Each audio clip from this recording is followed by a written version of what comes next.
Hello friend, আজকে সবাই ভালো আছে। আজও চলে এসেছি একটি অত্যন্ত গুরুত্বপূর্ণ ভিডিও নিয়ে। ইতিমধ্যে বাংলা আবাস যোজনার যে সমস্ত ক্রাইটেরিয়া বলুন, ডোর টু ডোর সার্ভে বলুন, সমস্ত কিছু কমপ্লিট হয়ে গেছে। এই সমস্ত কিছু কমপ্লিট হওয়ার পর যারা যোগ্য ব্যক্তি, অর্থাৎ যে যোগ্য ব্যক্তিদের লিস্ট তৈরি করা হয়েছে, তাদের আধার ভেরিফিকেশনের কাজ চলছে। তার জন্য প্রত্যেক বেনিফিশিয়ারি, যারা যোগ্য ব্যক্তি যাদের লিস্টে নাম রয়েছে, তাদের যে নির্দিষ্ট মোবাইল নাম্বার রয়েছে সেখানে একটি SMS পাঠানো হচ্ছে। সেই SMS এর মাধ্যমে আপনাকে আধার নাম্বার এন্ট্রি করতে হবে, তারপর OTP ভেরিফাই করতে হবে। তবেই আপনি বাংলা আবাস যোজনা প্রকল্পে বাড়ি বানানোর টাকা পাবেন।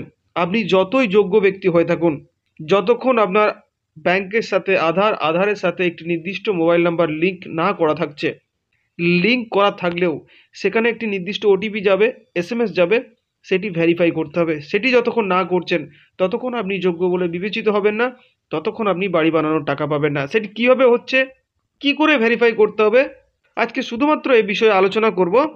নেক্সট ভিডিওতে একদম স্টেপ বাই স্টেপ দেখিয়ে দেবো কীভাবে সেই SMS-এ যে লিঙ্ক যাচ্ছে সেখানে লিঙ্কে ক্লিক করার পর আধার নাম্বার এন্ট্রি করার পর সেই OTPটি কীভাবে ভেরিফাই করতে হবে, সেই SMS-টি কীভাবে ভেরিফাই করতে হবে, যেখানে আপনাকে যোগ্য বলে বিবেচিত করা হবে, সেটি কীভাবে করতে হবে স্টেপ বাই স্টেপ আমি নেক্সট ভিডিওতে দেখিয়ে দেবো। তো বন্ধুরা, ভিডিওটি শুরু করার আগে ছোট্ট একটি অনুরোধ করবো, যদি চ্যানেলটিতে নতুন হয়ে থাকে অবশ্যই চ্যানেলটি সাবস্ক্রাইব করবে, আর যদি ফেসবুকের মাধ্যমে দেখছো তাহলে প্লিজ পেজটিকে ফলো করে পাশে থাকবে। আজকে শুধুমাত্র আমি আলোচনা করছি, নেক্সট ভিডিওতে একদম স্টেপ বাই স্টেপ দেখিয়ে দেবো কীভাবে সেই SMS-টি সেই লিঙ্কের মাধ্যমে OTP ভেরিফাই করতে হবে। আপনি যতই যোগ্য বলে বিবেচিত হয়ে থাকুন, আপনার যতই যোগ্য তালিকায় নাম থাকুক, যতই আপনাকে গ্রাম সভায় অনুমোদন দেওয়া হোক যে আপনি বাড়ি বানানোর টাকা পাবেন, কিন্তু যতক্ষণ রাজ্য সরকার যে নতুন পদ্ধতি অবলম্বন করেছে ক্যাম্পের মাধ্যমে ভেরিফিকেশনের, SMS-এর মাধ্যমে ভেরিফিকেশন, সেটি যতক্ষণ না হচ্ছে ততক্ষণ কিন্তু আপনি যোগ্য বলে বিবেচিত হবেন না। আসুন সে বিষয়ে একটি প্রতিবেদন দেখে নিই, সে বিষয়ে একটি ভিডিও দেখে নিই, তারপর বিস্তারিত আলোচনা করব। ট্যাবের টাকা অন্য অ্যাকাউন্টে ঢুকে গিয়েছিল, তা নিয়ে বিতর্কও তৈরি হয় বিস্তর। কিন্তু বাংলার আবাস যোজনার টাকা নিয়ে যাতে এইরকম দুর্নীতি না হয় তার জন্য বিশেষ ক্যাম্প তৈরি করে জালিয়াতি রুখতে চলেছে নবান্ন। ডিসেম্বরের 15 তারিখ থেকেই বাংলার আবাস যোজনার টাকা দেওয়া শুরু করার কথা।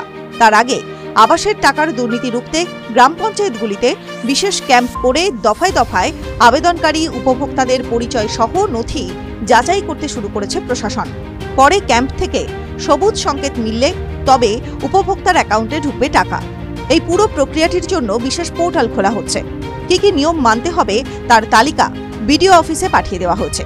এমনকি ক্যাম্পে উপভোক্তার নাম, পরিচয়, ব্যাংকের তথ্য যাচাই করা হবে আধারের সংযুক্তির মাধ্যমে। শুধু তাই নয়, আধারের সঙ্গে যুক্ত মোবাইলে OTP গেলে তারপরেই চূড়ান্ত হবে উপভোক্তার নামের তালিকা।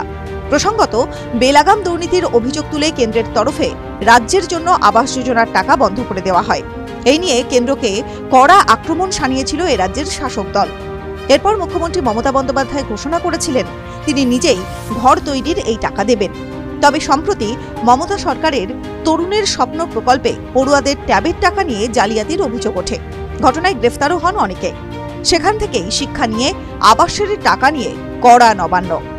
তো বন্ধুরা, ভিডিওতে পরিষ্কার দেখলাম, আমি ভিডিও শুরুতেই যেটি আগে বলেছিলাম, আজকে শুধুমাত্র আমি আলোচনা করছি কীভাবে হচ্ছে প্রসেসটা, কীভাবে কী বৃত্তান্ত। নেক্সট ভিডিওতে বারবার করে বলছি, আমি নেক্সট ভিডিওতে সমস্তটাই দেখিয়ে দেবো। তার জন্য কিন্তু অবশ্যই আমার চ্যানেলটিকে সাবস্ক্রাইব করে পাশে থাকতে হবে।